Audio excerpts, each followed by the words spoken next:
All right, I'd like to call this meeting the Urbana Plan Commission to order. Madam Clerk, could I have a roll call? Mr. Betry? Here. Ms. Bindum? Mr. Fell? Here. Mr. Fitch? Here. Mr. Hopkins? Here. Mr. Otto? Here. Mr. Storr? Here. Mr. Trail? Here. We do have a quorum. I understand we are going to have one change to the agenda. Yes, sir. If we can move item 11, study session, up to right after approval of minutes. Okay, any objections? Then we'll move it up. Okay, we have the minutes of the January 8th regular Plan Commission meeting. Are there any, can I get a motion for approval? I so move. Moved by Mr. Otto, Second. seconded by Mr. Hopkins. Any changes? All right. All in favor of approving the minutes, say aye. Aye. Those opposed? The minutes are approved. Communications. We have communications. Numerous communications. These all pertain to the planned continued public hearing that we're going to hear, item number 5, regarding digital billboards. I'm not going to, for the interest of time, I'm not going to list all of these singly because we have many of them, but I would like for the minutes to reflect the names of the people who fall into each either opposed or in favor, and have the minutes reflect the names so that the City Council can review those when they take up the case. We have 6 communications from 6 people indicating opposition to digital billboards, generally on the grounds of aesthetics and potential distraction to drivers. We have a bundled communication from Adams Outdoor Advertising, in which 38 nonprofits or corporations or businesses have endorsed the concept of outdoor advertising signs, digital outdoor advertising signs. And then we have a communication from the, again from Adams, communicating County Chamber of Commerce poll via email of the people who received their emails, in which there were 73 respondents, 62 or 85% were in favor of digital outdoor advertising signs, 11 or 15% were opposed. So those are the communications that we have. And now, having gone through that, we will now move into the study session portion of the Urbana Middle School Future City Club presentations. Welcome to the Urbana Plan Commission.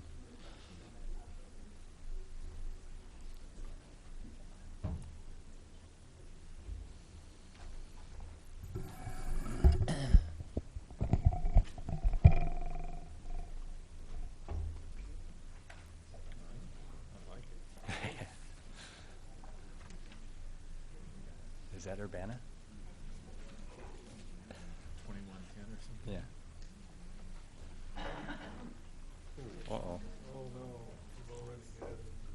Finally, we get the mountains in.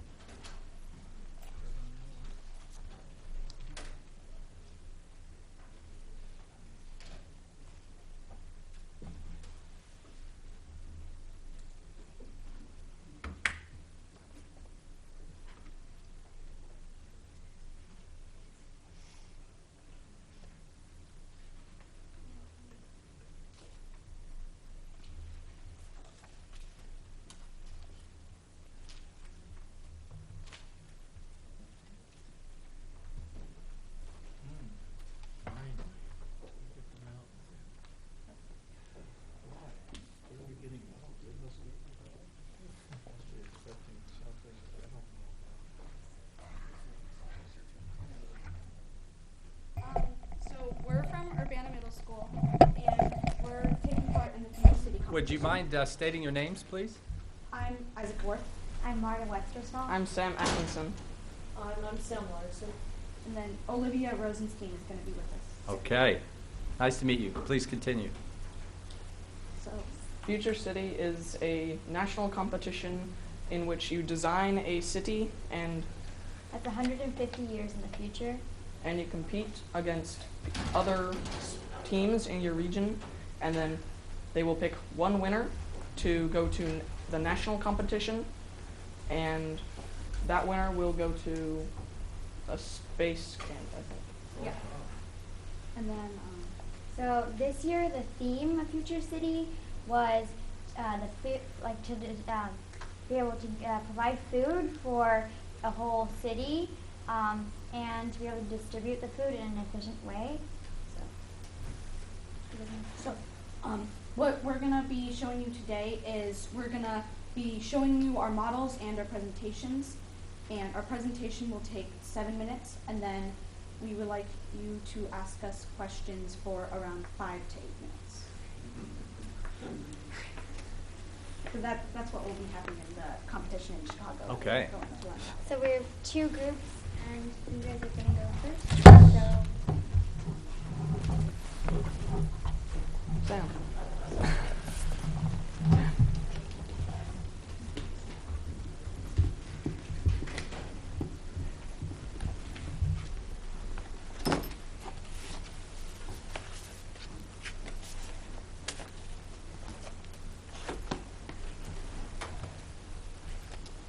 Our city is called Howarden. It is named after Ebenezer Howard, who designed the first circular garden city in the 1800s. His city, like ours, had a series of canals running through it that are used for transportation, and ours are used for farming our 2 foods, tilapia and quinoa. His city looks like this, but ours looks like this. So as you can see, we have divided layers or rings of the city into zones. So the first is the university, then we have residential, and out here is commercial. And on the outside of our city, we will have industrial area and agriculture. And we have the canals running through here. And yeah. So some city futures. We have this observatory and an auditorium, and this is the bell tower. And we have our emergency services back here. This is the hospital, and we have the police and fire station. The 2 foods that we grow in our city are tilapia and quinoa. So quinoa, we picked quinoa because it is very healthy. It is a complete protein, so it has all of the amino acids humans need to live. And these are actually, the quinoa we grow is actually genetically modified. It's called dwarf quinoa. We do this so that we can grow it on top of buildings and closer together in a smaller space. So quinoa has actually edible leaves, so we can put those in salads and stuff. Yeah. The other food we grow is tilapia. Tilapia is a fish and also a complete protein. It has 129 grams of calories, 2.6 grams of fat, and 26 grams of protein. We grow the tilapia and quinoa together in a system called aquaponics. Aquaponics is a system that combines fish farming and hydroponics, which is growing plants in water with no soil.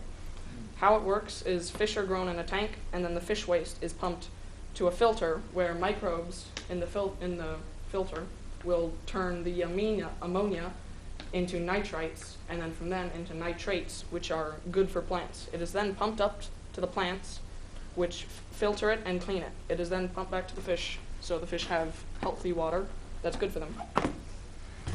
So we, as you can see, we grow our quinoa on green buildings a lot, and these are hydroponics too, so we don't have any soil.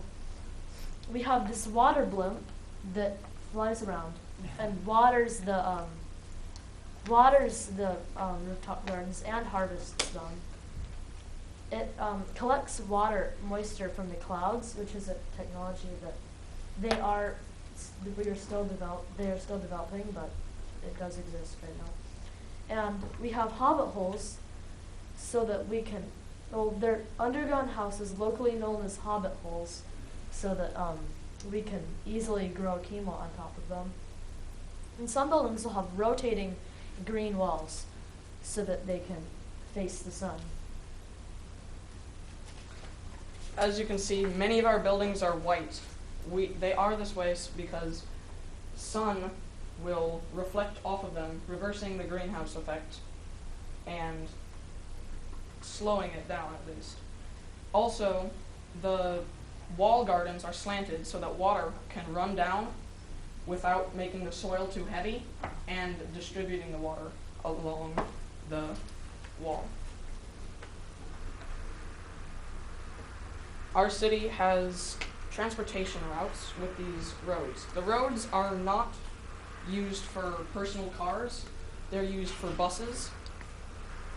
Cars are not used much because, as you can see, all of these buildings are within walking distance. So and that is designed so that people can easily get to their jobs without it costing too much for transportation. Our city's recreation is lots of parks all around, and in these mountains we have all sorts of things like biking, mountain biking, zip lines, and more things like that. Our city is a zero waste city, so everything we use is recyclable or reusable. We don't have any styrofoam in our city. The recycling center and the sewage treatment plant are kind of on the outside of the city with the industrial.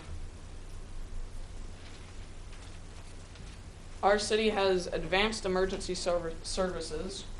I don't know if you can see it, but in the back we have a combination of a fire station and a police station and a medical facility that are both very large. We have one of them in every corner so that they can get to equally around. This is only 1/4 of our city.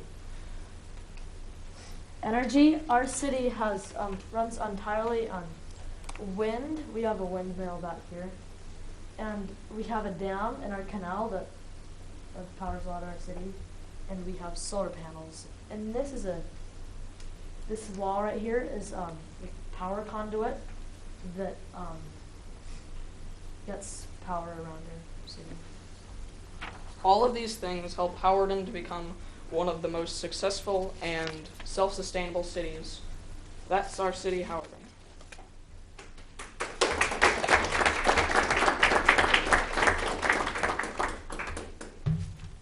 Any questions? You want us to save our questions to the end? No, for two different teams. Okay, yeah, sure. What sort of construction materials do you use in your buildings? Well, In the model? I know. Oh, okay. So, Sam, explain that. well, we actually use this structure called nanotubes, and that's Ah. carbon atoms woven together in a tube that's actually the strongest substance known to man. So this keeps our buildings sturdy. So we use that, and yeah. That's an interesting compound. Do you have services like fire and police and hospitals and so forth? Yes, those would be over here. Oh, they're back there. Okay. And do you have taxes? Yes, but we try to keep them low enough. Good answer. Any further questions, Mr. Storr? Sure. I was intrigued that you had the commercial at the perimeter. Does that make that a little inconvenient for the university and Well, residential? The idea is that the residents will be able to get easily between these, and if you're living near where the industrial would be, you wouldn't want to be living right next to a bunch of factories. Yeah, see, now they can get easily to university or commercial since they're in the middle of everything, the residents. Mr. Storr? Thank you. I was intrigued, you said some of your energy comes from dams and water. Yeah, we don't We have big canals. we don't show that on this. The dams are being taken down because they're disruptive to fish migration and interfere in water flow and may even be responsible for flooding. What sorts of precautions and changes would you make to dams that would keep this sort of thing from, kind of mitigate this a bit? Well, so this is 150 years in the future, so they would probably have much more advanced technology in that sort of area. And the water we get from is a lake that's over not on this model either. And so, yeah. How do you keep tilapia, which is big, is this going to be in Africa or is this in the United States? This is the northern Midwest. Tilapia are not native to North America. It would be an invasive species. How would you prevent the tilapia from mixing with native species, and would you have any native fish in your streams? No, we would not, and we'd keep the tilapia in a mainly controlled environment. Yeah, most of our quinoa is just in containers, and our canals are pretty well insulated from other bodies of water connecting to it. So the tilapia are kept inside our city. Oh, they're kept in like ponds or something? Well, they would be kept in aquaponics facilities like this one, in these sort of in like tanks, and then the water would run out to the quinoa, and then be pumped back to the fish. Very good questions and very good answers. Any further questions for this team? Thank you, gentlemen.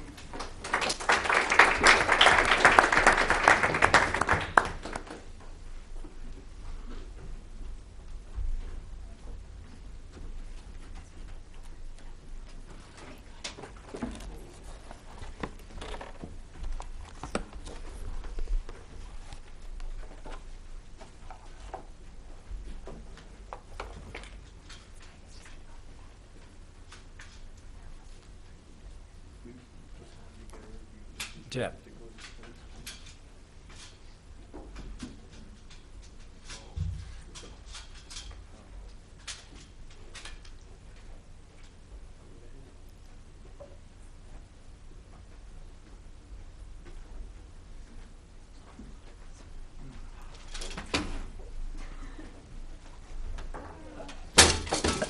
I'm so sorry. It's okay. This is dress rehearsal.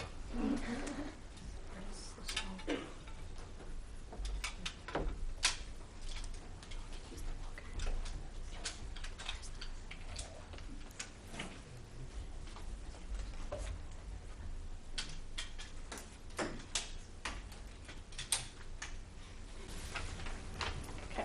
So for our presentation, we have made a skit, and there's a grandma, and we're her grandpa.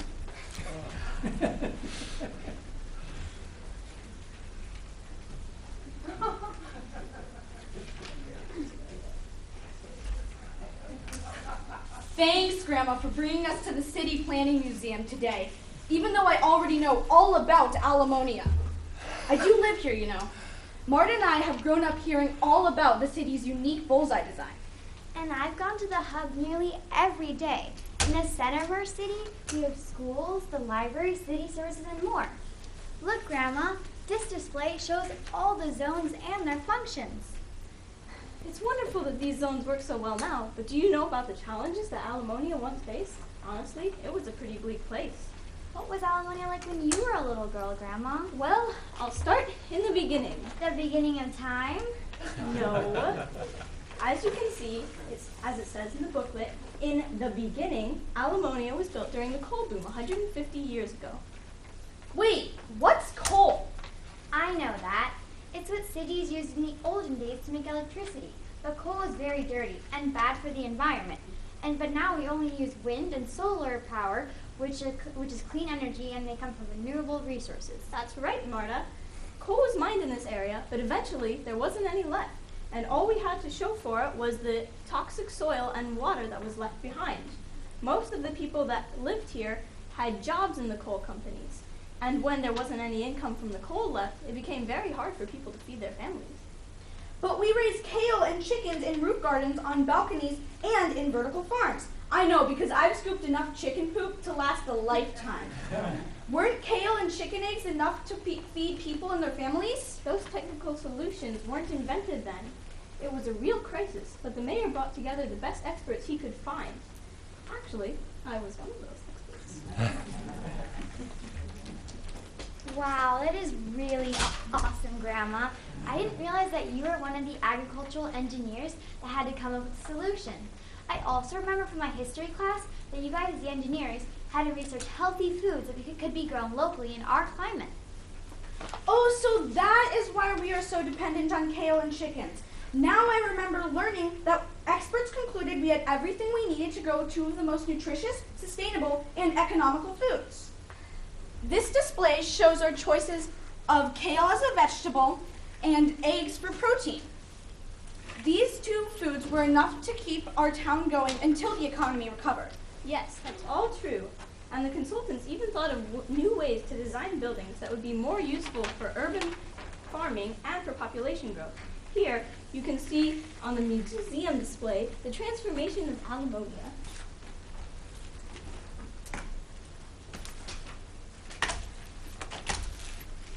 I really like looking at this model.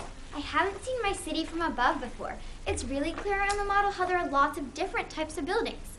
Look, these roofs right here allow for water collection, filtration, and drainage. And these over here, they allow for chicken coops. Ooh, look at these moving parts. They're so cool. And look over there. That's my apartment building. But wait, it's so much taller in real life. Well, you know, it is a model. No, Marta, I mean to scale. Since the model was made 5 years ago, in 2165, engineers have continued to implement innovative solutions to maintain vertical rather than horizontal growth. The city needed to make the most of the land that wasn't contaminated. I've always found the hydroponics food growth to be really cool. It's interesting to see how families can grow food without using soil. Like the guidebook says, we use all sorts of things instead of soil. Rock wool, gravel, or fired clay. Oh, look, Grandma, your name is in the booklet. Your idea of using rainwater for water filtration is really awesome. We're able to use concave roofs that allow for water collection through a centralized water filtration system. Talking about water makes me thirsty.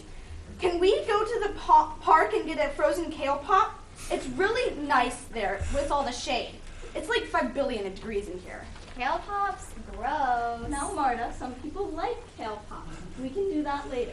You know, our parks are filled with genetically modified redwoods that offer plenty of shade and air and purified air for the residents.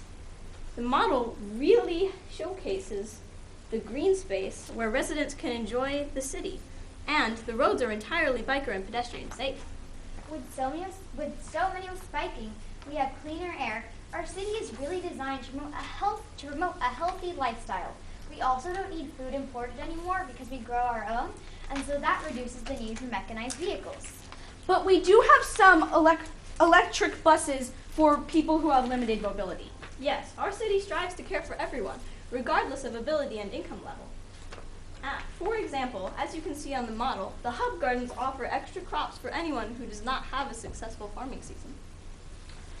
I really like how we as a community care for one another. Last year in school, we collaborated with retired residents in a volunteer project to raise extra crops for Alamonia. It seems like everyone volunteers, whether it's teaching, raising crops, or helping seniors.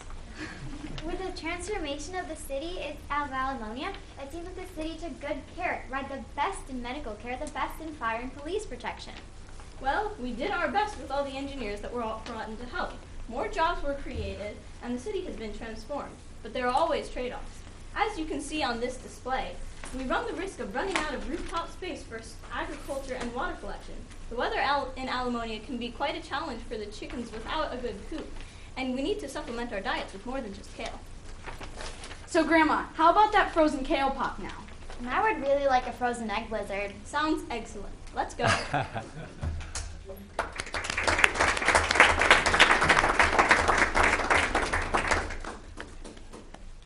All right, great presentation. Any questions for this group of Future City Club students? Mr. Hopkins? Do you know how many people live in your city?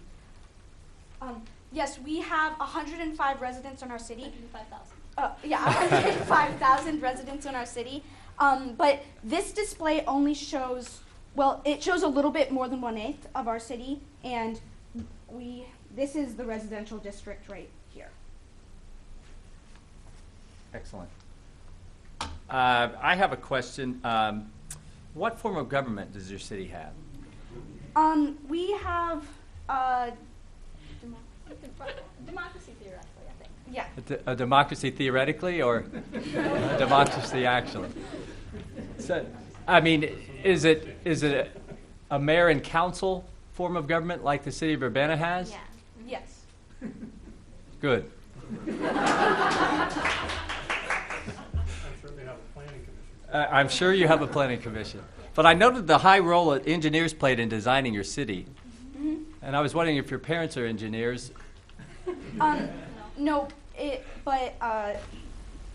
City planning has a lot to do with engineers, and a lot had to It go does. into creating the new technologies and materials and the new building designs to create our city and make it run the way it's supposed to and function the way And it's the supposed layout of the city so it would all work together. And to. Yeah. Yeah, good answer. Mr. Storr, you had something first, or Mr. Otto? Have you considered, you give credit to the engineers, have you considered in your museum having a display of the very important work? The Planning Commission must have been meeting continuously as you came up with these innovations to decide whether they would be appropriate, and it seems like an oversight to not. Well, those are sort of included in our engineers. It's the city planners that all helped the mayor out in designing this city. Mr. Storr? Thank you. What about sewage and solid waste? How do you deal with these topics? They're very important. So sewage is found in pipes, and it is separated into things that are compostable and non-compostable, and the things that are compostable. Well, what we do with our chicken waste and our green waste is we compost them immediately and put them into our farming. As you can see, we have lots of rooftop gardens. But with our human waste, what we do is we collect it and we kill the bacteria that is what's harmful in human waste that makes it so we can't use it as compost. So we kill the bacteria in the human waste, and that makes it so we're allowed to compost it and use it for our growth. Great. Where does your water come from for potable and non-potable uses? Well, it's not shown on the model, but there is a river nearby, and then there's somewhere out there. And we have an aquifer under us where the And water that's is clean, and then we have the water, or the collection through the concave roofs that, and the waters, or the rainwater is collected there. And that can be used. That just goes into a central pipe system for each house that has that, and then they can just use it throughout the building for laundry or dishwashing, etc. Yeah. So you have a distinction between potable water that you drink and cook with, and then the non-potable water that you might, that's clean, but you might use for other purposes. Yeah, we want to make sure that there's nothing in the water that would make anyone sick. Yeah. Do you take any special steps to protect your aquifer? Well, I don't know if we really do. We don't emit any. This is we an have- active issue for the city of Urbana, is why I'm asking. We have very little pollution in our city, and since this was a coal mining area, a lot of the pollutants from the coal, they got into the aquifer, and so what we do is we clean the water extensively because, as we said, we don't want anyone to get sick or anything. and then we also try to clean up the aquifer because part of the goal of our city is to restore this area that was destroyed by the coal industry to its original state. Yeah. Yeah. Good. Anything further? I wonder about the name. I was going to ask about that. It's a rather interesting name. Okay, so Kind of ominous. Allonia means nourishment in Ah. Latin. I thought it meant something completely different. That's that's great. I think it has the same root. Yes, well, that's a very good presentation. Thank you very much. I'm sure you're going to really do well at your competition, both teams. Yeah, let's do this. Okay. Can I just help with this one? Wait. I'm working on it. Okay, we can do it. Okay. Don't trip over those. Yeah.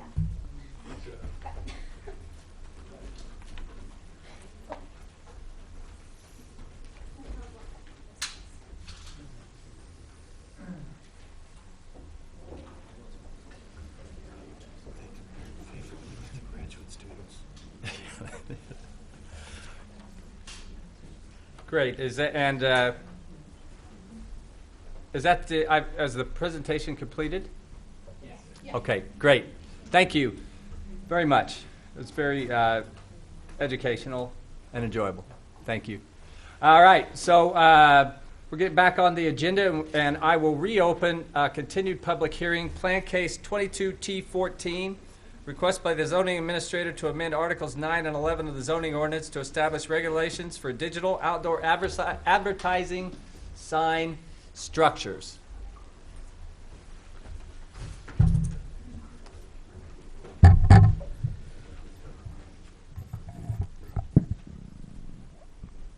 You might want to wait a second. Yeah.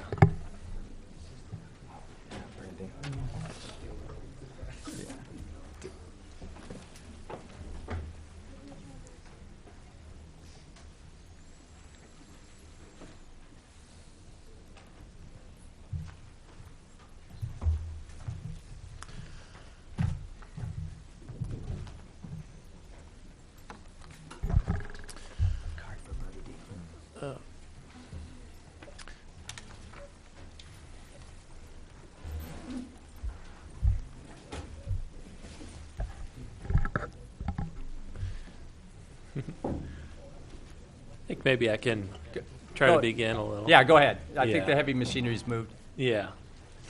So, at our last Plan Commission meeting, the commission had asked for some more answers to questions, more research, and a couple legal questions. So we've been able to get all those items researched, and we're ready to present this third time for you.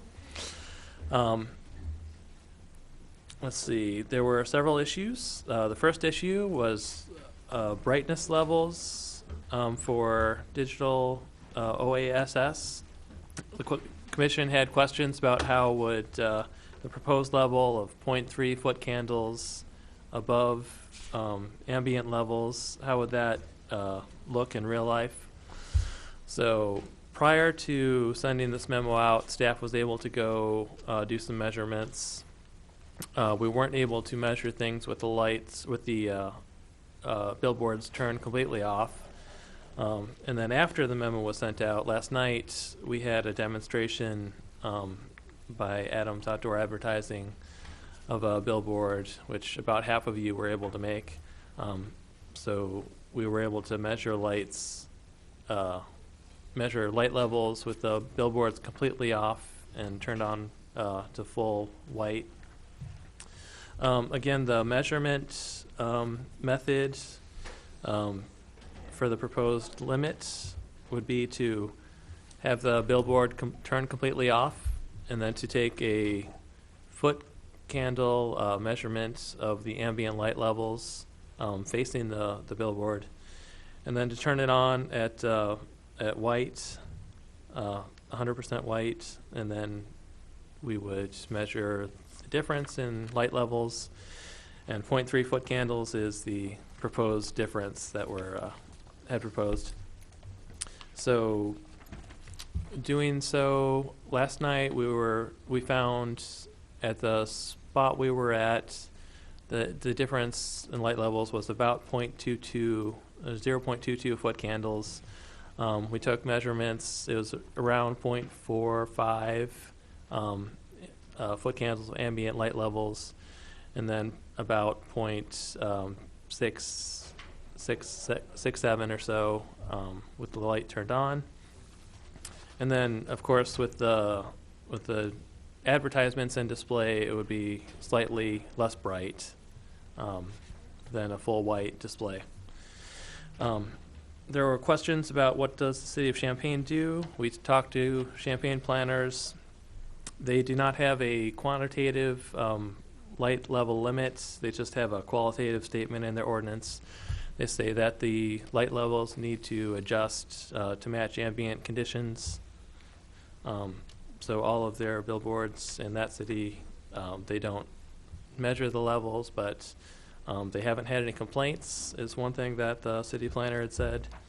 And he also noted that since most of their billboards are along commercial corridors, they mostly, the light levels in those areas are pretty bright. The ambient light levels are pretty bright in general, and they don't get any complaints from residents or motorists.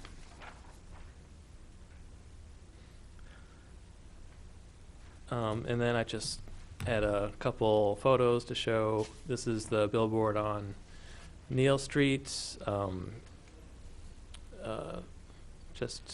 think just north of Kirby. This is facing north. So this is about the darkest area where we found digital billboards, and you can see it appears pretty bright, but other signs in the background also appear very bright. And then looking at University Avenue and 6th Street in Champaign, this area has a higher ambient brightness. There's lots of street lights you can see all around. And there's a non-digital billboard off to the right there. Yeah, it appears slightly less bright in this photo. But staff's findings were generally digital billboards in Champaign, they are bright, but there are other things that are brighter, like street lights, headlights, and some other signs. Okay. There was a question about the language in the proposed ordinance about violations and fines. Plan Commission asked for some clarification that the fines are to be issued each day that the sign is in violation. Staff has made that change in the attached revised ordinance. Another question about fees. Plan Commission recommended that digital billboards should generate revenue for the city, both for upkeep of roads and to cover staff expenses for administering them. We did some research on personal property rental taxes as suggested. We found a few cities, they generally had, if they had those taxes, they were in the 2% to 8% range. So again, the fees or licenses are things that City Council could enact by a separate ordinance that would be separate from the zoning ordinance. There was a question about if the studies we had looked at addressed both local roads and as well as highways and interstates. We found a couple examples of the studies we had previously mentioned that did reference local arterial roads. There's questions about impacts on bicyclists and pedestrians. We talked with the city engineer and transportation engineers, did some more research. We couldn't find any studies that were specific to the impact on bicyclists and pedestrians. Basically all the studies we were able to find just discussed billboards and their impact on drivers in general. There was a question about could the city implement a regulation to allow or to kind of enforce that any person or group who wishes to advertise on a digital billboard would be allowed to do so? We had to discuss this with the city engineer. His opinion was no such a restriction cannot be put in our ordinance. It would be unconstitutional. It would be a limit on, it would basically be a free speech issue, and it would fall under content restrictions. And also it would, he mentioned cities cannot dictate terms of private contracts. So for those reasons, he said we can't put in that type of requirement. And the last issue was the practical effect of the proposed regulations in terms of where could digital billboards be placed. So we kind of ran a simulation. This is just one potential simulation, and we didn't have all of the information at this point. A few of these billboards are actually not owned by Adams Outdoor Advertising, the ones on the extreme northwest. But if they wanted to convert as many of their existing billboards as possible into digital, we found they could do up to 17 billboard faces total. That's out of 70 some in the city, and on 10 structures. In order to do that, they would have to remove a lot of billboards that are within 1,000 feet of those proposed to be converted billboards. So on this map, we show the billboards that are converted to digital as green dots, billboards that need to be removed as red dots, and then the unchanged billboards would be blue dots. And this, as I mentioned, this is just one possible, well, this actually isn't a possible configuration, but it gives you an idea of the spacing. With the requirement of 1,000 feet between billboards, they could have roughly this spacing throughout the city. And as you would notice, downtown Urbana would be the most impacted with the 1,000-foot buffer requirement. That would really require them to remove a lot of billboards. And again, Adams Outdoor Advertising, they have stated they're not interested in converting this many billboards. They would probably do 2 or 3. I can let them speak to that. They're here. They would like to, again, address the Plan Commission tonight. So those are our responses to your queries, and we'd be happy to answer questions. Great. Any questions for Mr. Inkster? Mr. Hopkins? You said this isn't actually feasible. Is one reason that the green dot in the middle on Cunningham is actually too close to an existing blue dot, unchanged blue dot to the south, and that would not be permitted because it would constitute a change to a non-conforming sign? Another way of asking the question is, it's not clear to me that that green dot is actually a possibility, under Right. my understanding of the ordinance. Yeah, I think we might have missed that one. Okay. Yep. The second thing, you made a comment that surprised me. You said 2 of the billboards are not Adams Outdoor billboards. Yes. Up until now, I have had the understanding that there are no billboards in Urbana that are not Adams Outdoor billboards. Could you enlighten me? That was news to me as well. They just let us know tonight. So which 2 billboards, and whose are they, and what are they? They're the northwesternmost along the university. It's hard to point with this. The two red dots? Yeah, you these mean two. along the interstate, not university. Yes, the interstate, yes. Okay. I believe Lamar owns one, and the other is owned by a hotel operator. All right. These signs would, however, be subject to the same ordinance and could actually be removed under the ordinance in order to add other signs. Correct. Which means that the discussion we were having about interaction among different owners of signs is actually relevant. Yes. Okay. That's all I got at this point. Mr. Trail?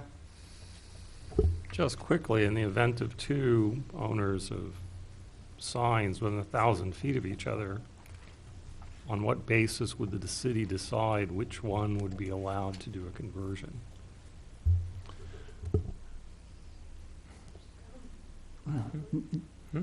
Yeah.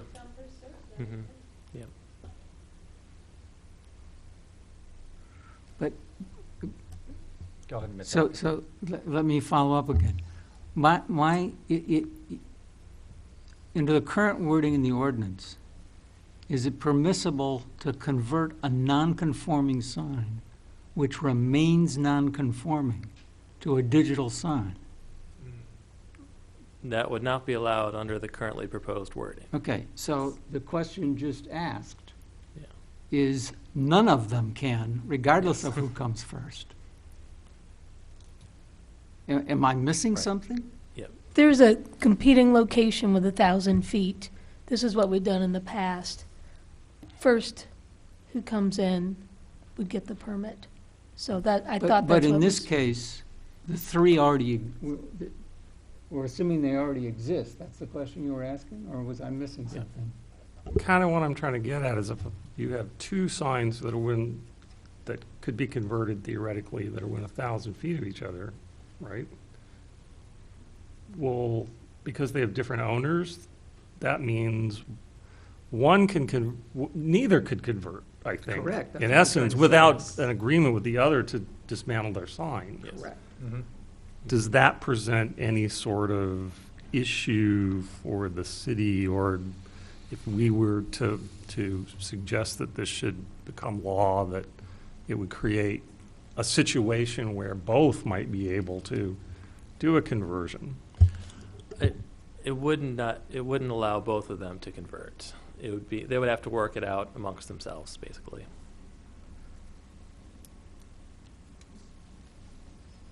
I want to just a point of clarification on Mr. Hopkins' point. And maybe this is more for discussion, but they can convert a non-conforming sign, correct? If they bring it into conformance. You have to bring it into conformance first Yes. before they can convert it. As currently written, that's our suggestion. Okay. Yes. How would they go about doing that? They would So if have- it's non-conforming because of its location, the three that we talked about the other day, along Philo Road, for example, they can't be brought into Right. conformance. Correct. But that's for a different reason. Yeah. Yeah. A lot of the city isn't shown in this map, and so I'm trying to get a handle on some of these that are close to residential areas, for example. Yes. But go ahead, Mr. Hopkins. This map actually only cuts out those along Philo Road. Those are the only three not shown. And they are non-conforming by zoning Right. category distance, not by distance Buffer, between yeah, right. signs. Because they're on Philo Road and not on an allowed corridor. Right. Yeah. Okay.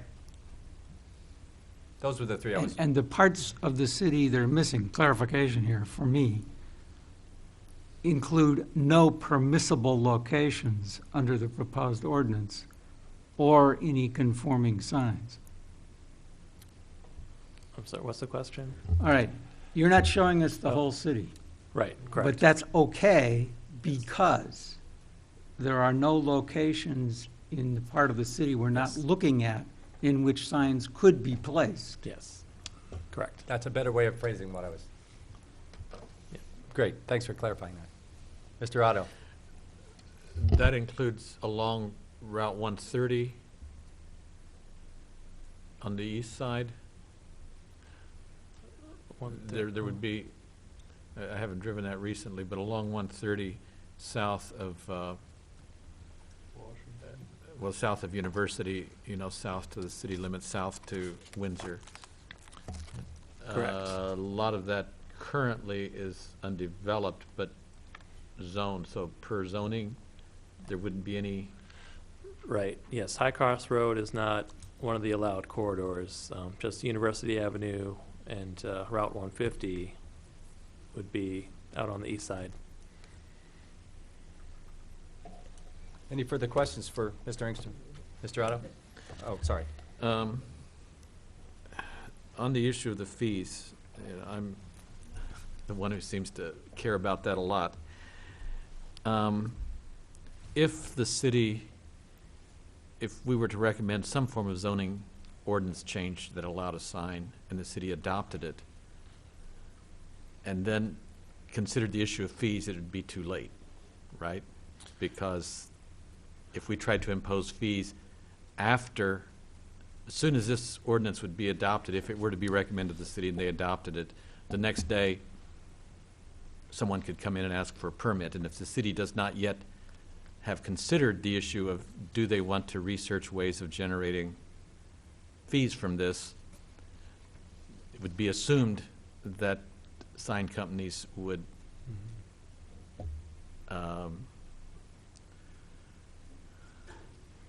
Well, I think what we imagine would be you could accompany your recommendation with a second recommendation that could actually appear in the same agenda, potentially. So that would be one way to approach it. we would still need to depend upon the city. If I care about that a lot, I would have to trust that the city council would actually consider that You simultaneously. can put that in your report, Okay. your plan commission recommendation. That can be, Yep. it should be a separate, Okay. because it's not zoning per se, but you can make that a separate recommendation.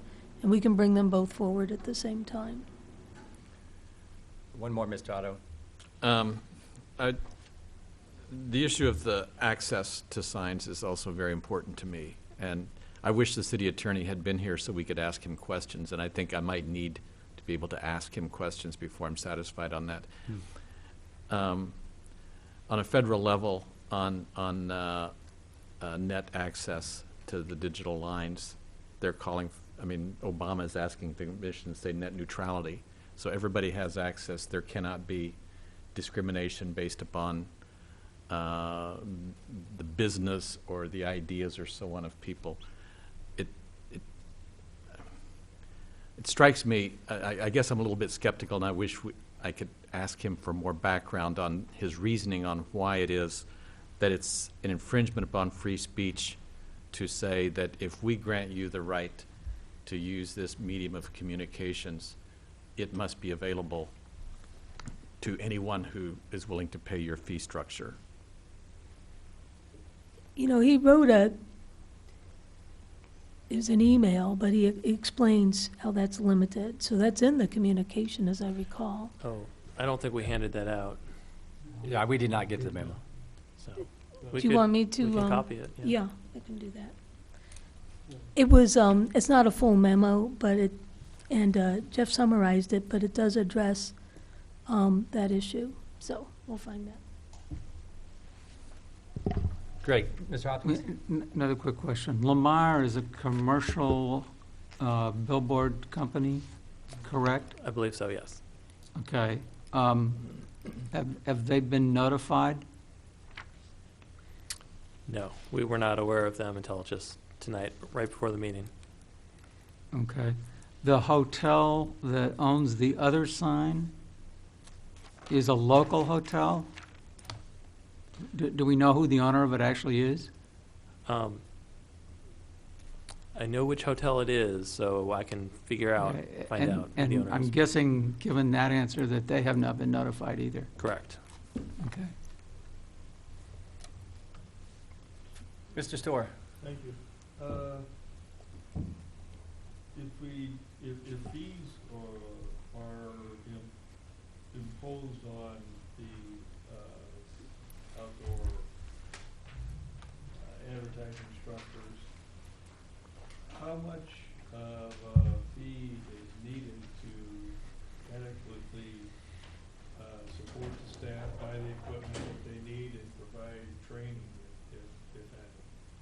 if that's also needed.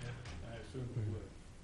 Well, we do have a light meter, so as the ordinance is currently written, we have all the equipment we need. And training, I don't think would be really an issue. So I think it wouldn't be very much that's needed. Yeah. Yeah, Ms. Tyler stepped out of the room, but there's nothing in here about enforcement. Do you have the resources to enforce this? Would it be on a complaint basis? Would you periodically inspect? So our plan was to take the measurements when the sign is first installed, Mm-hmm. and then after that, it would be on a complaint basis. Okay. I mean, if there's 3, it's not that big of a problem. If there's 17, it becomes more difficult. Any further questions for Mr. Engstrom? No. Thank you very much. And let me just briefly outline the rules for Plan Commission public hearing. Staff has presented its case, and now petitioner or other proponents of the request may be heard. Opponents of the request then may be heard. Others may speak. Then I would probably invite the proponents back up for a final rebuttal. And then we would close the public input portion. The Plan Commission would discuss and possibly vote. So now if there are any proponents of the proposed ordinance would like to address the Plan Commission?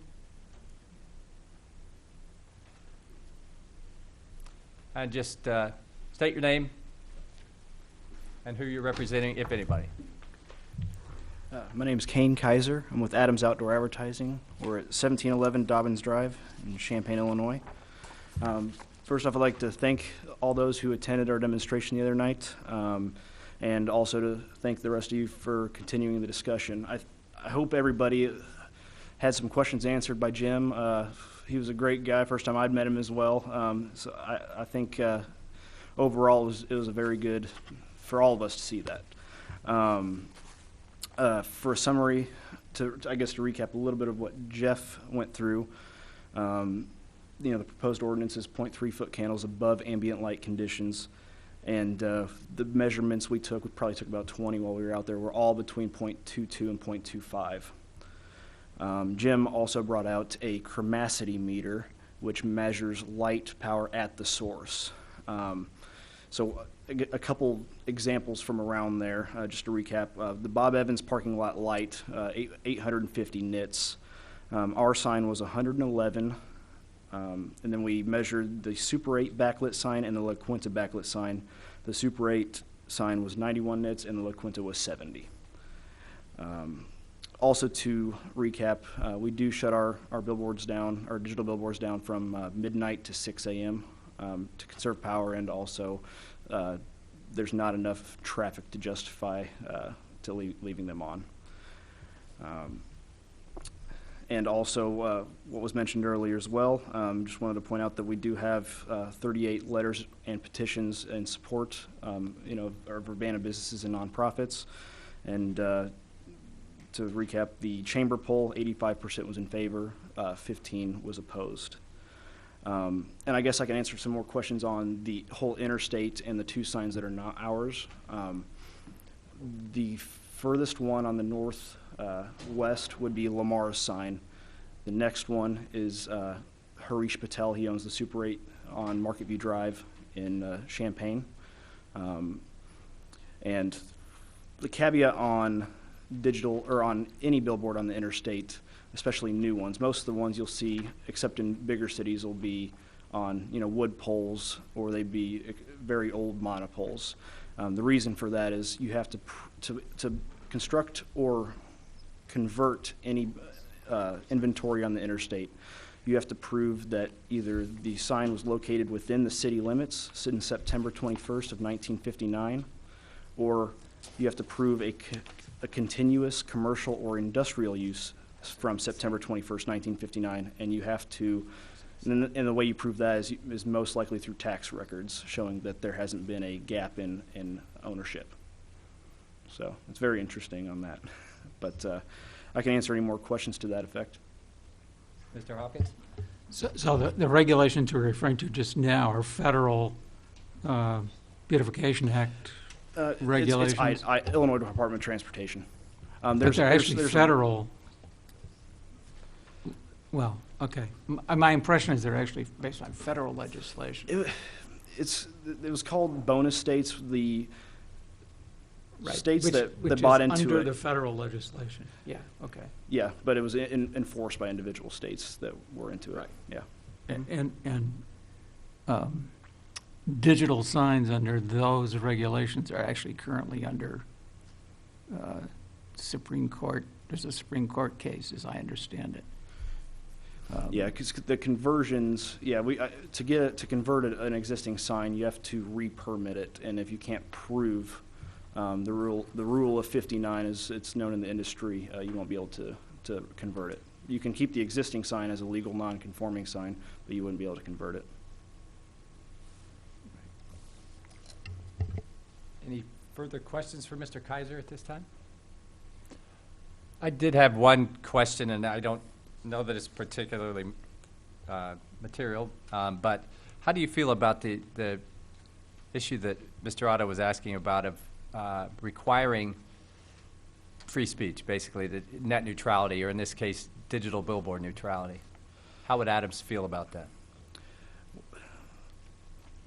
I think that, Adams being a private business, the people that run and manage us Sure. would like to reserve that right to refuse business to anybody that they felt would be offensive.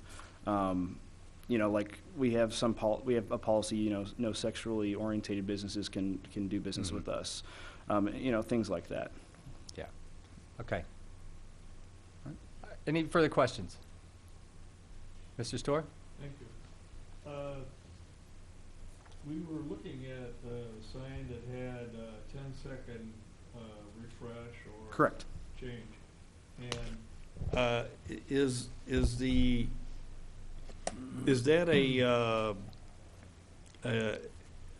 that absolutely necessary for successful or financial operation of a digital outdoor advertising sign?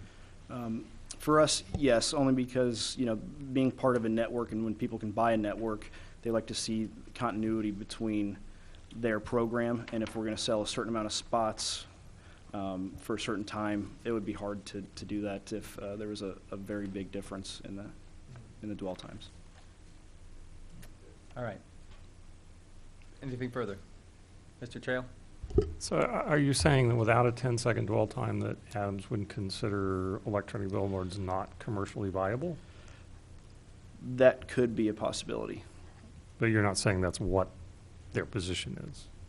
Right. Okay. You're just saying it would be harder to sell them, possibly. Yeah, it would be hard to justify to put in a new one, because if you, for example, the 3-minute dwell time, it would be almost like selling a static face to us, because that would be how the advertisers would look at it, and it'd be very tough to sell them on, having them come up once every 24 minutes. Okay. Anything further at this time? Thank you, Mr. Kaiser. No problem. Thank you, guys. Any other proponents of the proposed change wish to address the Plan Commission? Any opponents of the proposed change wish to address the Plan Commission?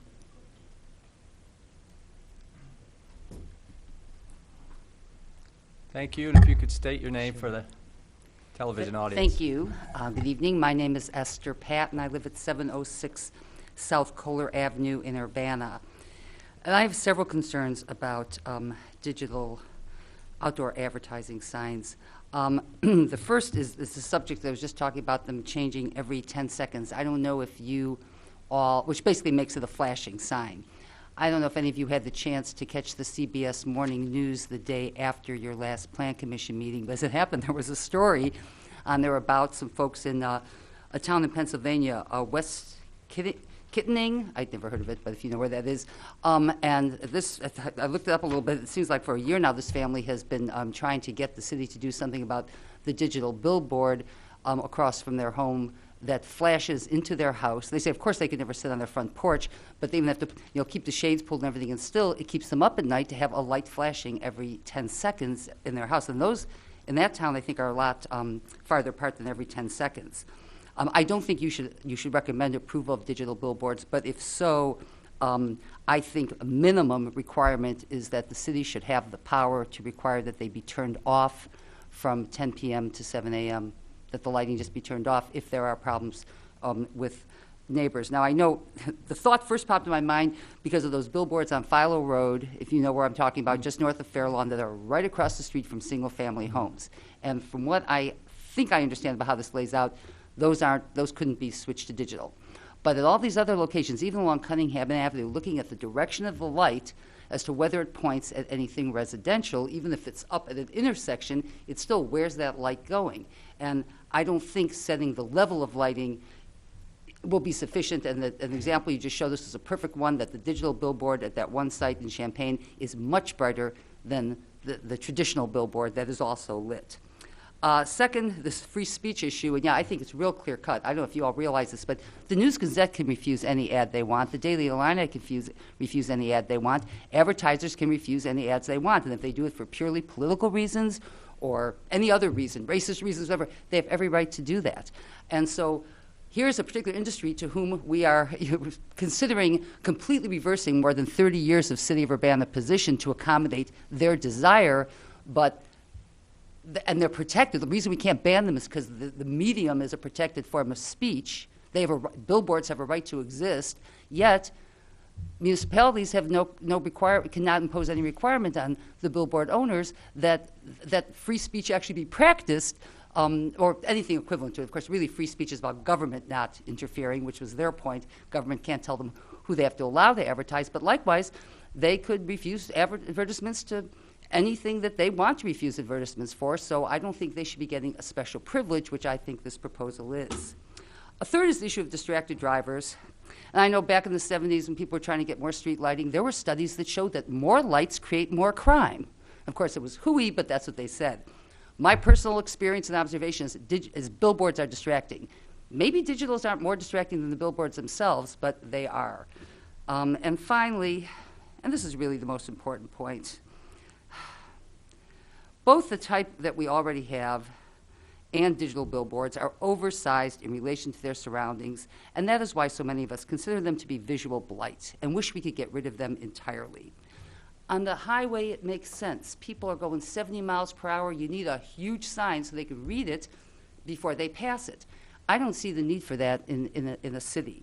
As was discussed at the January 8th hearing, the zoning ordinance makes clear the city's desire to reduce or eliminate billboards.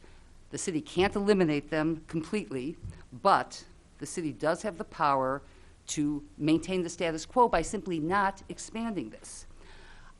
It may be fantasy to think that if you don't allow digital billboards, the ones we have now will become obsolete, and 20 or 30 years from now, there will be no more billboards. But if that were the consequence, I would be absolutely thrilled. I'd be thrilled to even know there's that possibility if I don't live that long myself. But if you do not approve this, we may very well have billboards, for the next 50 years, but at least they won't be illuminated, and at least we won't be ensuring that they never face obsolescence. That no matter how things change, technology, the city will make sure that the billboards can stay with the new technology. That's what this whole proposal is, and I think that's just really a very big mistake. The decision that you make tonight and that the city council takes in response to that will affect the city and what it looks like, the attractiveness of our city for years to come.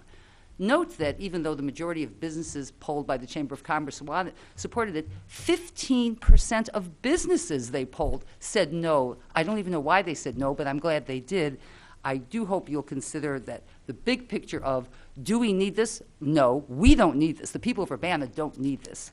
Will it be good for the city? No. Will it cause death and destruction? No, I don't know. Whether it will cause car accidents or not. But if it won't make things better and will, at least in some ways, make it worse, I think that that's a real easy decision. Please say no. Thank you. Thank you, Ms. Pat. Any questions? Ms. Pat? No? Thank you. Hold it, Mr. Otto. I share your concern with the blight of billboards, and I would like to see many fewer billboards throughout the city. And in my view, one of the worst intersections in town is northbound on Lincoln at University. Oh, gosh, yes. Would you trade one digital No. in exchange for everything else being removed there, which would be required? The only way you could put a digital there is everything else has to go. If the There digital could be were, nothing within 1,000 feet of that digital sign. are you talking about, if you were coming, are you talking about, like, if the one that stayed that was digital, if you're coming southbound on Lincoln Avenue, and so it's facing north, for example, I would look at every single possibility at that angle about the houses on Lincoln Avenue, and is that light actually pointing at their house? I'm talking about No. going But northbound. if you're about the northbound, well, actually, I'd still So try to there's, look right at. now, there's 4 sign Uh-huh, faces on the yeah, left side yeah. and 2 on the right Yeah. side. That's all you see. Uh-huh. You don't see beyond that. It's a commercial Uh-huh. district. There's no residences there. If you could get well, rid of no. 6 in exchange for 1, Okay. It's a commercial intersection, but my whole question, we're talking about a flashing light. I would like someone to stand at the height, or just climb up there on the billboard and flash a light, and just stand at the same direction the billboard's pointing, and flash a light every 10 seconds, and have someone inside, say, an apartment at 305 South, is that on Lincoln and Main, in one of those apartments, and see, is that light flashing in their window? I mean, seriously, I think you folks really, and of course the city council more so, really seem to be ignoring the fact that the digital means lit. I mean, and that the message will be changing, so it's a flashing. We are talking about flashing signs. So would I replace 4 big ugly signs with 1 flashing sign? No, not unless unless there was absolute assurance that that flash wasn't going to be seen inside any residential home. Unless, of course, they all had to be turned off at 10 p.m. But I don't, and I'm not even proposing it really all to be turned off at 10 p.m. I just think that having a protection for the city to be, once you say yes to this, we can't undo it. That's the whole problem. You know, we didn't ban billboards before we couldn't do it, and so now we're stuck with them. Now it's like we're at the same point again, and are we going to make the big mistake of saying, well, yes, because we didn't anticipate all the consequences? And I think that's that lighting is a real. I worry about that actually more than I thought about it, and then when I saw this on the news, it's like, okay, I think that's a bigger concern than the driving issue. Although I'm very worried about the driving issue too, and mostly though I do think they're ugly. But please don't be tempted to, the whole seduction here is, well, we can reduce the number, we hate billboards, if you hate billboards, we can reduce the number if we just allow these. And in the short run, that's true, but what we're trading off may not be worth it. It might be better to have 4 big ugly things that don't flash than one that does. Yeah, I don't know. Any further questions? Thank you very much. Thank you. Anyone else opposed to the change, wish to address the commission? I feel like the middle school children should see Granny here on her walker. I left my walker behind because I don't have to have it to walk. Oh, I think they should have been compelled to stay for the whole hearing. I don't know if their model city had digital billboards. I thought about asking that, but that would have been cruel. I looked and I couldn't find it. If you could, you just I'm said- Jennifer Putman. I live at 402 West Delaware Avenue in Urbana. I generally associate myself with the individuals who have communicated with you regarding digital billboards as visual blight, the eyesore, the clutter, light pollution. I have nothing new to add that has not been said already. I'm also concerned tremendously about the safety and the distracted driving. For the city to endorse digital billboards, I think makes us schizophrenic with our working at cross purposes with the other city beautification efforts that I admire so much. Not everyone is going to be like Jenny Putman. Not everyone loves the rustic, looks like wood-hewn, handmade sign that says, "Welcome to Urbana, Tree City," that I see as I come from Champaign to Urbana as Kirby becomes Florida. That's what I like. I realize not everybody is like me. I don't like to go to Las Vegas very much, and when I do, I so much want to go to the Valley of the Gods, the beautiful desert that's outside the blinking lights and the neon of Las Vegas. but not everybody is like me. But because I didn't take the time to email or write you, I just wanted to tell you in person how I see it. And I want to thank you so much. There was a 14-page minutes from your last meeting that went almost 3 hours. I want to thank Council Members Marlin and Roberts for being here. I want to thank all of you for your serious attention to this. Thank you for your respect to the First Amendment. Thank you for your concern about billboard neutrality. Dennis, thank you for the poem. I think that I shall never see a billboard lovely as a tree. Perhaps unless the billboard fall, and I'll never see a tree at all. I also want to say thank you, Mr. Kaiser, for Adams Outdoor Advertising support of the National Alliance on Mental Illness. Thank you, Adams Advertising, for support for the Eastern Illinois Food Bank, then the Developmental Service Center, and other nonprofit organizations that make our community the place that we love. My appreciation for what Adams Advertising does to be a good citizen doesn't make me endorse digital billboards, but I thank you, and I hope that you'll convey that support, my appreciation to them. Also, I was raised by folks who taught me that taxes are the price we pay for a civilized society, and I pay my taxes with a smile. Thank you, Libby Tyler, for your services. Thank you, Jeff. Thank you to the people who come and help me take my leaves away. So if we aren't going to tax the billboards, and if you do endorse digital billboards, please do consider licensing, because that is also how we pay for a civilized society, and I do want us to have that. Thank you so much for your attention. Any questions for Ms. Putnam?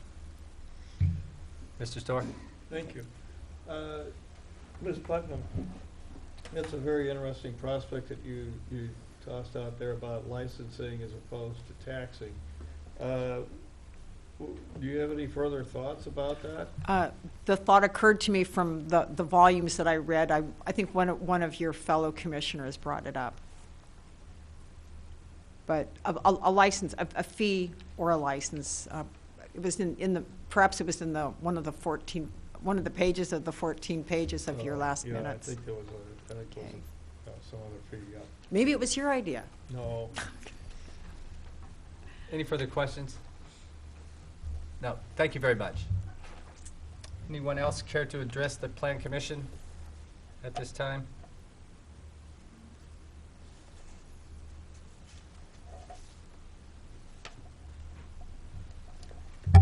Hi, Commissioners. Dennis Roberts. I'm a resident in East Urbana, and there's just really one. I've expressed to you some of my thoughts previously, but if there's just one thing I want to pass out, I'll just pass this out to you. 1, 2, 3, 4, 5, 6, 7. Yeah.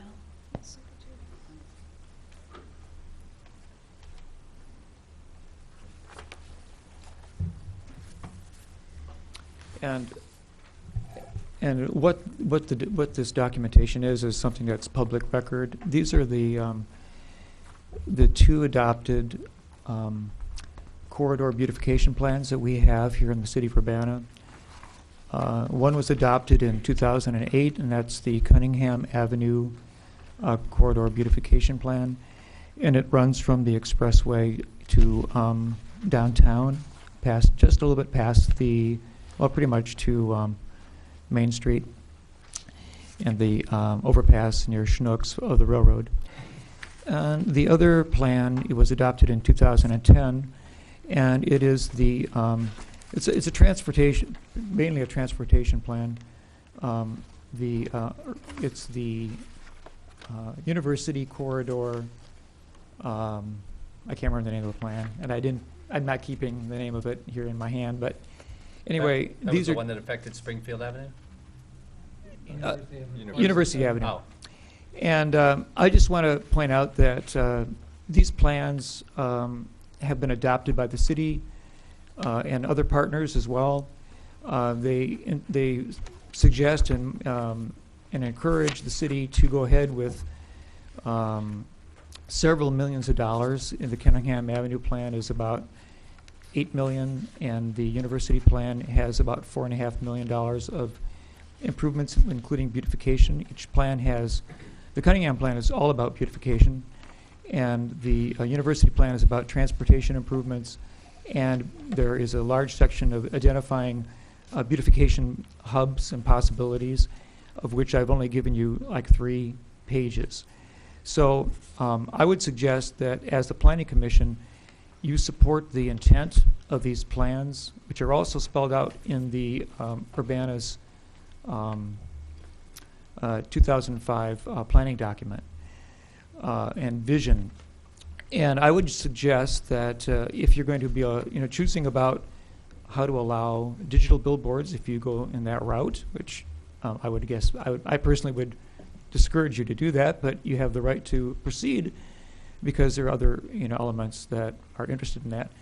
What I would suggest to you is that you take the plans that we've already adopted in the city seriously, and that you choose to make these two any streets and properties along these corridors off limits to digitalization, because I think it goes against or undermines the intent of the plans we've already adopted by the city and have been adopted and approved by the community as a whole. So please consider that when you're drafting your document and indicating where you think digital billboards are appropriate. Thank you very much. Any questions for Mr. Roberts? Thank you very much. And I assume that you know these plans because you're all on the Planning Commission, but some of you are newer members and haven't perhaps That's right. thought about the process that we went through. Mr. Trail? Are there, I know you're generally opposed to them at all, but if we were, say, to recommend that, only specific locations, are there any locations where there are currently billboards that would not interfere with these beautification plans, et cetera? Yeah, there are. I believe there are. What you'd have to do is you'd have to compare the outlines of these two plans to the map that has been provided to you that has the blue areas or I guess it's the green dots where digital signs might supposedly be allowed. And that's be your homework. I think to answer the question quickly, the ordinance allows OASS, and including digital or non-digital, at I-74 University Avenue, which is practically the whole run down to from 5 points. The corridor basically covers from 5 points to practically to Wright Street, I think. And then Cunningham north of University, which would be that whole corridor. U.S. Route 150 and Lincoln Avenue north of Bradley. So it looks like possibly I-74, U.S. 150, and Lincoln Avenue north of Bradley would still be available. Right, but mostly those are being covered by beautification plans, a lot of them. Sure. Yeah. So he's pointing out that. Yeah, I know what he's. Odds with the beautification plans, I'm sort of asking if you have any areas that wouldn't interfere with the beautification plan. I'm just pointing out that we do have beautification plans in place.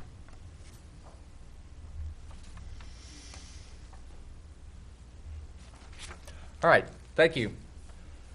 Anyone else care to address the Plan Commission at this time?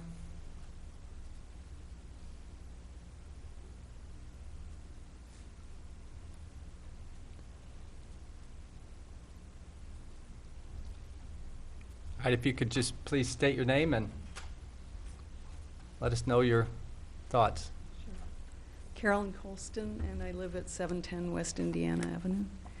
And everybody's been so incredibly articulate, I don't really have anything to add except that I'm very disturbed every time I drive by any of those flashing signs. They completely take my attention off the road, and I think they're hideous. And this is such a beautiful city, and I'm really sorry to think that this is being considered. So I don't have anything specific other than my personal experience. Well, you registered your thoughts, and we appreciate it. Are there any questions? Nope. Thank you. Thank you. Okay, if no one else cares to address the Plan Commission at this time, I will close the public. You want to come back up? Okay. All right, well, we'll close the public input portion and discuss further, possibly vote. Mr. Chair. Mr. Engstrom? Just in light of the new information about the billboards that are not owned Good by point. Adams, we need to notify those owners. Good point. Before you can. Very, act. very good point. Can I ask, do you want to have some discussion first, or do you want to? I think there's at least one point of clarification that I want to get that was brought up here by Ms. Pat's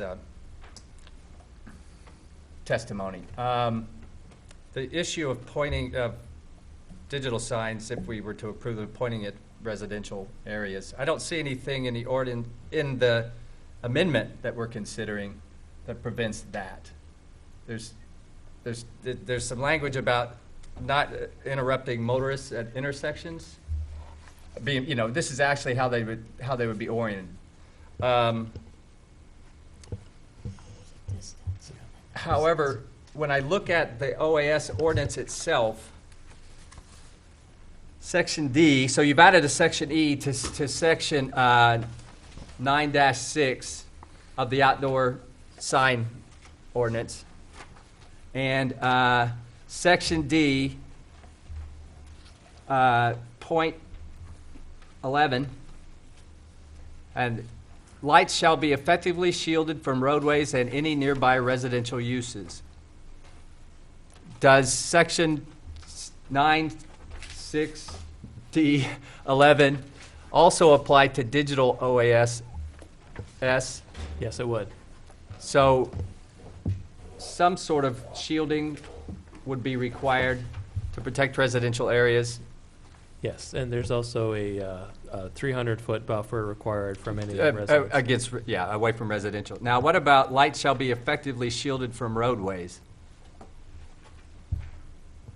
It seems to defeat the purpose of a digital sign pointed at a roadway. Yeah, that could be problematic. That when originally created, that was intended to. Regular. Yeah. Well, all I would suggest is that if we're going to go forward with this, that we'd have to address that lights shall be shielded from roadways if we're going to do that, or put language in there talking further about the orientation, and especially deal with the issue of residential, which I agree is very important. Mr. Trail. I think this is mostly a staff question and clarification. If an existing billboard becomes deteriorated enough that it comes down, they cannot put one back up, right? Correct? Well, they could if it was in a location that complies with all of the requirements of Section 9-6D. Okay.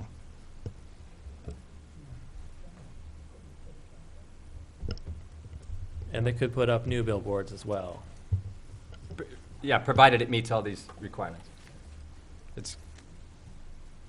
Mr. Trail.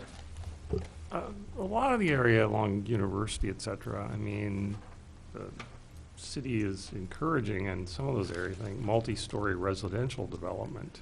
In fact, we did approve, and the city council approved development at Lincoln and University, sort of behind the pawn shop, I think. Goodwin, I'm sorry. Yeah, it's Goodwin. Yeah. What would be the practical effect of a billboard put up today which does not point at residential or points at residential areas, but they're screened by existing commercial buildings, but now you put up a multi-story residential, is the billboard grandfathered in, and so now you can't get rid of it? What would be the practical effect of that? Are there distance issues? Are there? So it would be grandfathered in. It would be considered a legal nonconformity. But if there were to be complaints of a nuisance, we would work with the billboard owner to mitigate that nuisance. But in practical effect, if the billboard owner says, I'm within my grandfathered rules, they shouldn't have built it there, there's really not much we can do.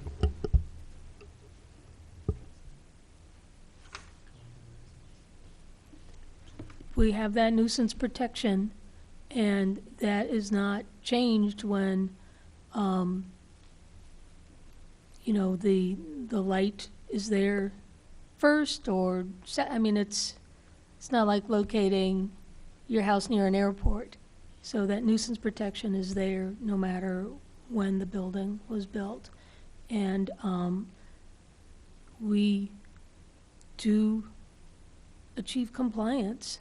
You know, it might be, I mean, these are all hypotheticals down the road, and we would have to cross that bridge, but we have that protection as long as that's in the zoning ordinance. We would need to work with the circumstance and achieve compliance. That's just what we would have to do. I guess part of my is that even if the sign is in a zone currently that would permit it, if it's too close to a zone that would permit residential development, are we zoning it cross purposes by allowing both potentially conflicting uses? Well, I think we have our buffers, we have our zones, we have our corridors. I think these signs are well segregated. When we do have nuisance complaints, they're about street lights, parking lot lights, things of that nature. We haven't, I don't recall, have we had sign complaints? Maybe one. We maybe did have an eliminated sign. I can't recall. Yeah, would be very rare if ever. So yeah, I mean, these are a new type of use, and we would need to address the impacts of those. So, but I think that we are doing our very best to limit their locations to avoid these particular types of impacts on residential. Any, Mr. Storr, further questions? Yes, I'd like to follow up a little bit of what Mr. Trail was talking about.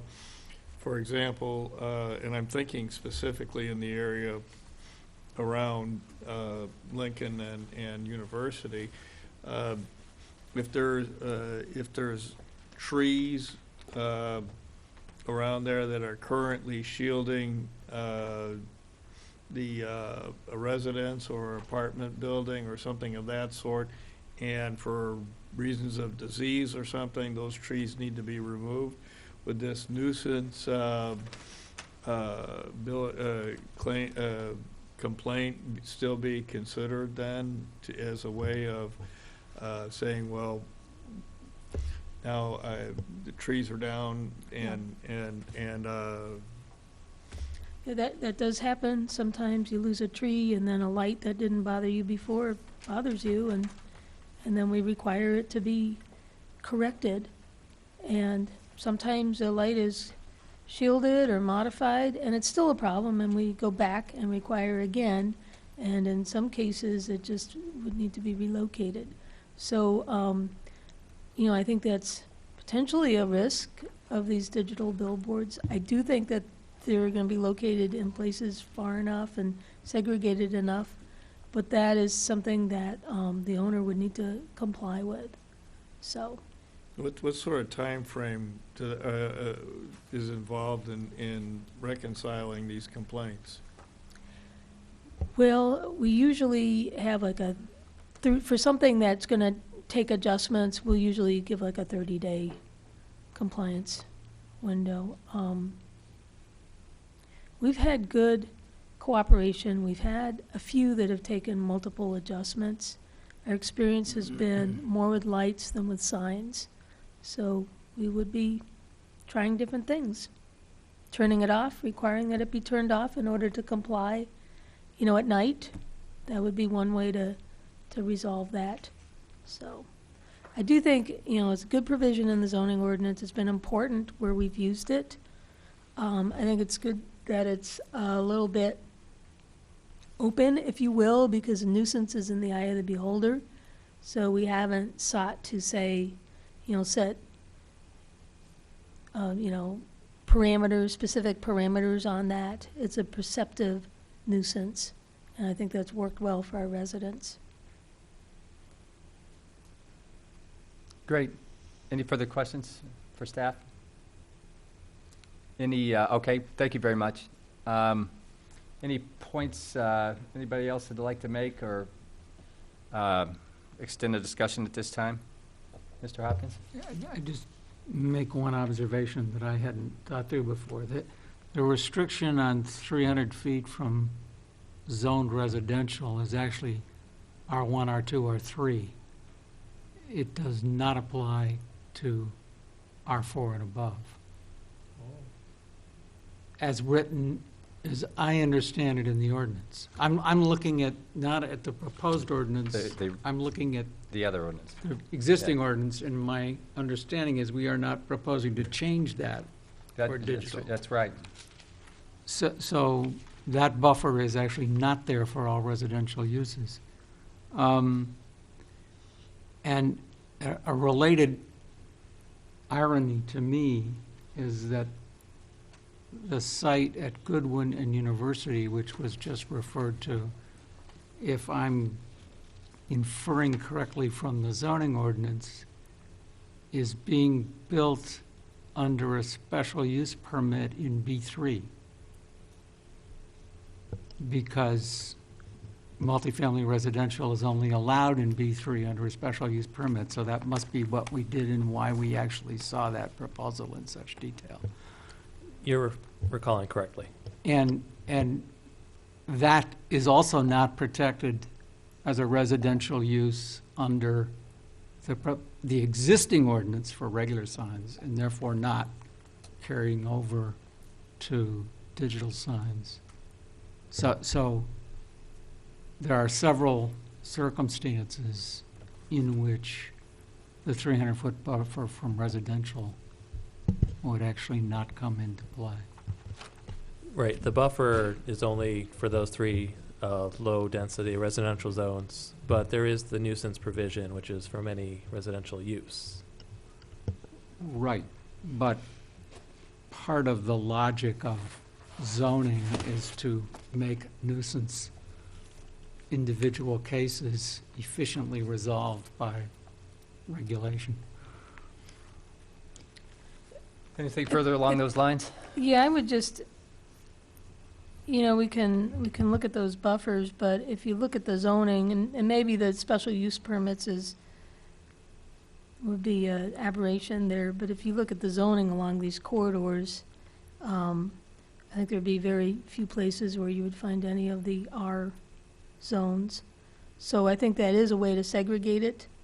But I think these are good questions, because we want to protect our multifamily residents as well as our single-family residents. And so we can certainly, we've got a little more time, we can certainly look at the segregation of uses and where there might be a little area, an area that's not close and not otherwise protected. So. Great, thank you. Anything further at this time? Then I guess we'll continue this public hearing again and take it up, I guess, as soon as you get the notice provisions taken care of. Thanks, everyone, for your testimony. The next item on the agenda is old business update to the Plan Commission's official bylaws. Now, having not made material changes to these at the last meeting, I believe that barring further changes, we can vote on them tonight.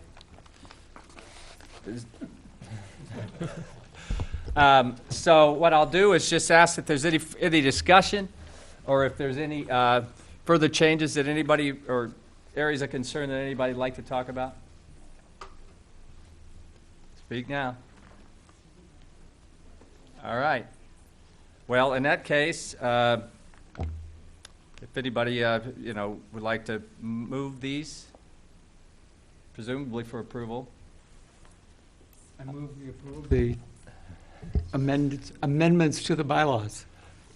Moved by Mr. Hopkins, seconded by Mr. Butchie. And we'll do this on a roll call, whenever you're ready.